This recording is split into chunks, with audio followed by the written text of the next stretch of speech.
Sa bawat araw na malayo ako sa pamilya, hindi naging madali ang lahat.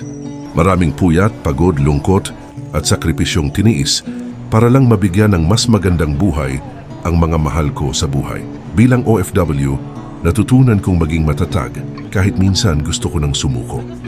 Pero sa bawat tawag, video call at mensaheng, "Ingat ka palagi," doon ako kumukuha ng lakas. Pauwi na ako sa Pinas, dala ang maraming kwento, karanasan at pagmamahal. Walang kahit anong sahod o bansa ang hihigit sa saya ng makasama ulit ang pamilya. Ang tunay na tahanan ay hindi lugar, kundi ang mga taong naghihintay sa pag-uwi mo at upang magkasama kayo muli sa hirap at ginhawa.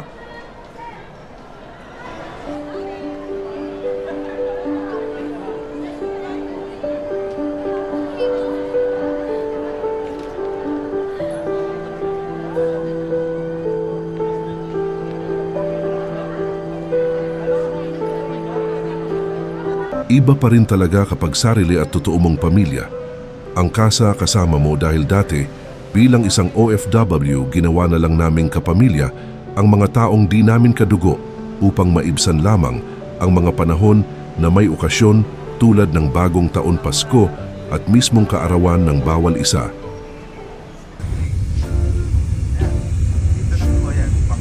Isa sa mga na-miss ng mga Pinoy OFW dito sa Pinas ay kahit na traffic, sobrang init at mahal ang mga bilihin, mahirap ang buhay, at kahit napakalayo ng buhay nila sa Canada, ay mas masarap umuwi pa din sa Pinas dahil andun ang mga mahal nila sa buhay.